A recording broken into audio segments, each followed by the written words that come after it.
justice, and the trajectory of her exemplary career is a model and inspiration for today's graduates.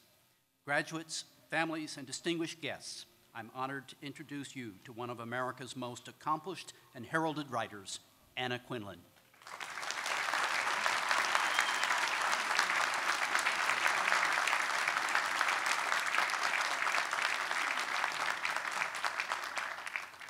Thank you, Chancellor Wrighton, and thank you so much for the profound honor of addressing the Washington University community on this very special day.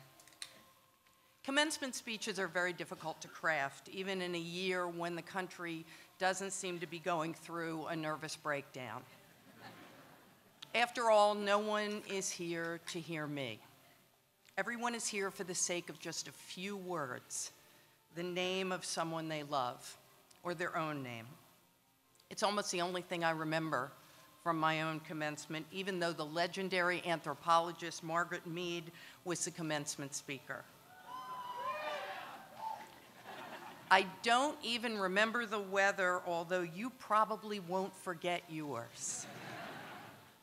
I remember these 3 words, Anna Marie Quindlen, and the look on my father's face. But it's particularly hard to craft a message for people like you. Because you're receiving a degree today from Washington University, I know this about all of you.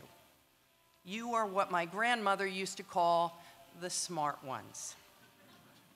The children of the 99th percentile, the men and women of the top decile, accustomed to high test scores and high hopes.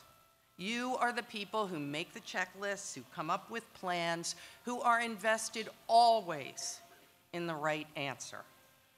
I know this because I am one of you. And this is what I've learned, often with great difficulty. The checklist should be honored mostly in the breach. The plans are a tiny box that, followed slavishly, will smother you. And the right answer is sometimes the wrong answer. What are the public names you recall sitting there of those people who did exactly what was considered the right thing, who followed the template, who met expectations? You cannot come up with one of them, because the people we know, the people we admire, the people whose names we carve into the cornices of buildings and see on the cover of books are deviants in the best sense of that term.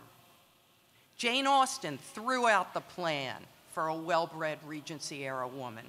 Frank Lloyd Wright threw out the plan for a young architect of his time.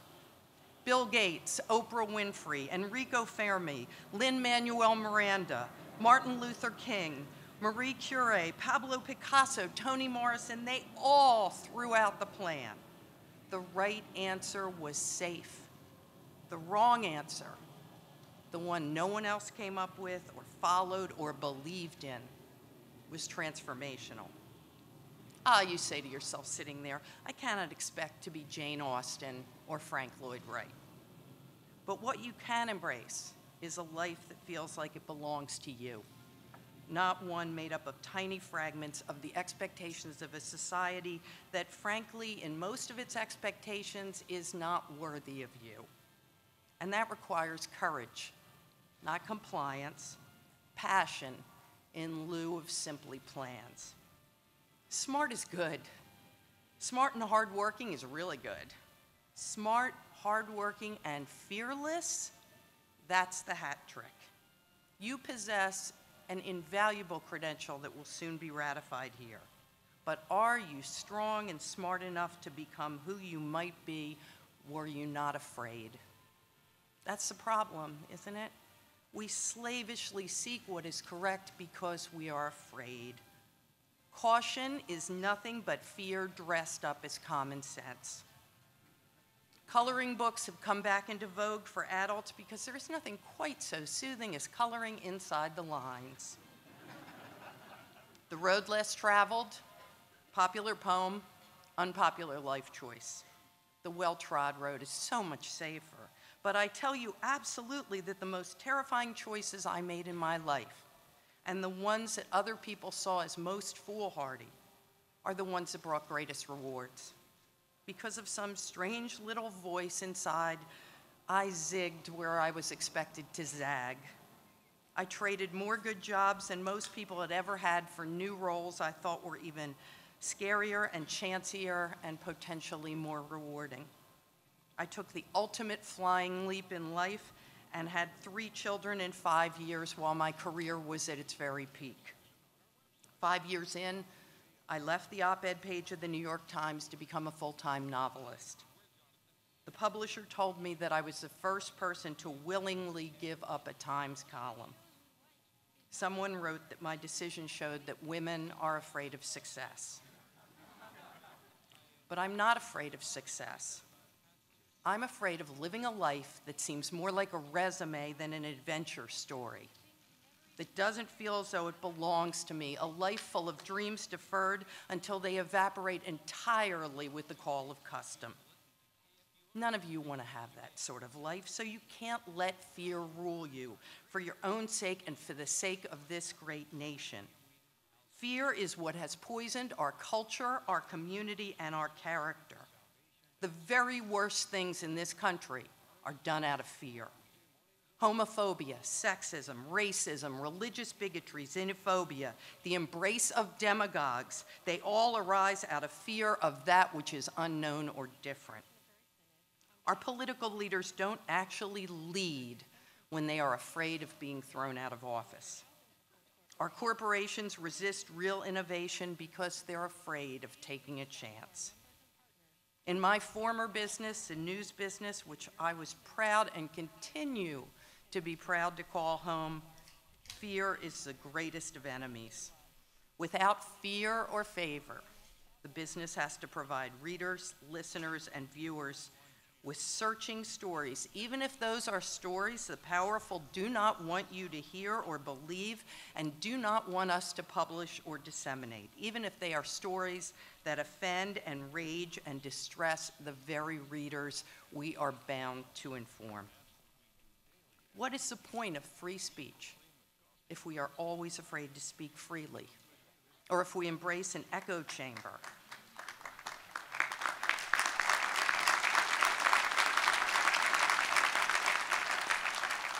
If we embrace an echo chamber in which liberals talk only to other liberals and conservatives only to other conservatives, and moderates feel as though no one's talking to them. As an opinion columnist, nothing was more important to me before I wrote on any issue than to listen to those people who were in opposition to my position. You cannot marshal a cogent argument without knowing the counterpoint. Yet too often we fall silent, becoming our own censors out of fear. If we fail to allow the unpopular or even the unacceptable to be heard because of some sense of plain vanilla civility, it's not civility at all. It is a denigration of the human capacity for thought, the suggestion that we are incapable of disagreement, argument, or intellectual combat. It is the denial of everything this university stands for.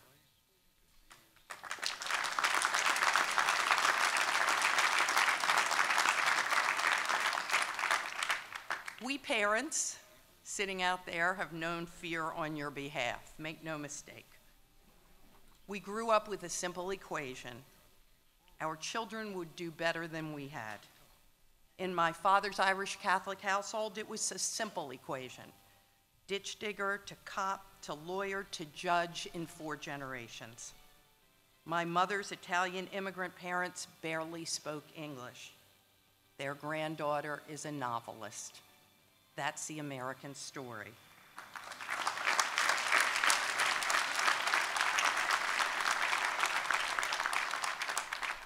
Many of my generation fear that doing better is not in the cards for you. We feel chagrined that you won't inherit the SUV, the McMansion, the corner office, that you won't do better than we did, but you are going to define what doing better means and do it better than we did. Because if you are people who see race and ethnicity, sexual orientation, and gender identity as attributes, not stereotypes, you will have done better than us.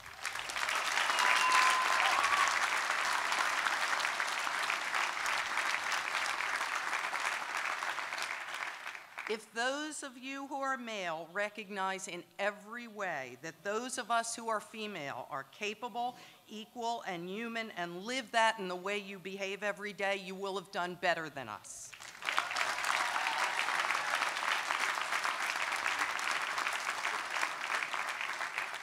And on a more personal level, if you as a group ditch what has somehow become the 80-hour work week and return us to a sane investment in our personal and professional lives, you will have done better than us.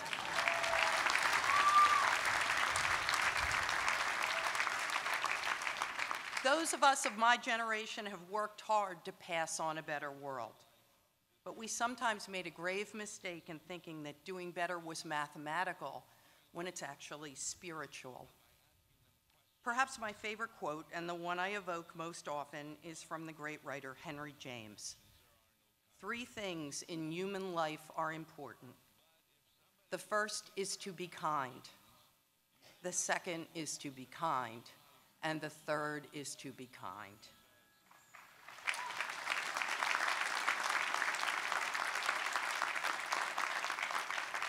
If you follow those words in public service and private life, you will have done better, because we have today a world with too much of the kindness leached out of it, that is too often mean-spirited, that seems to have lost track of the most valuable verse from the New Testament, the one about loving your neighbor. Perhaps that's because we've forgotten how to be kind to ourselves.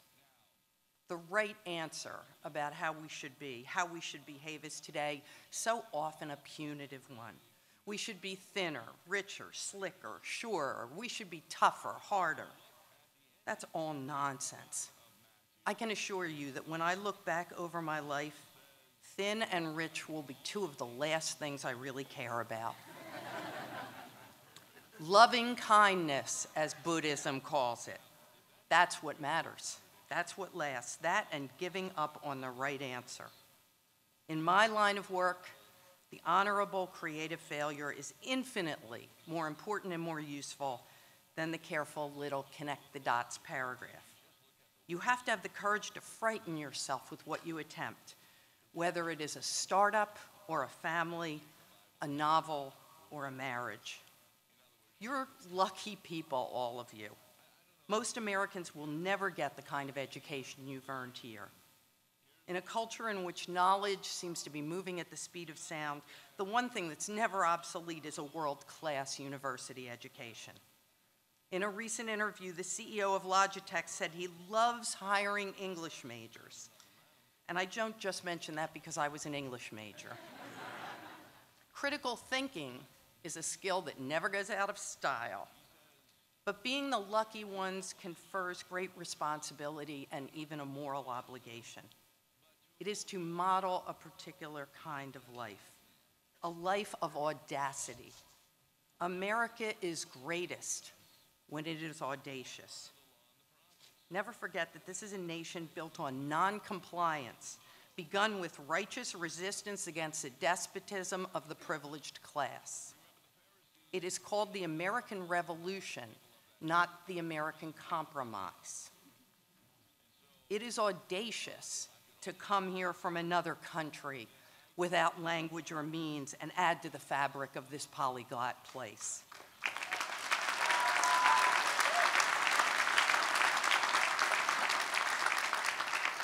It is audacious to send your child off to college when no one in your family has ever been before.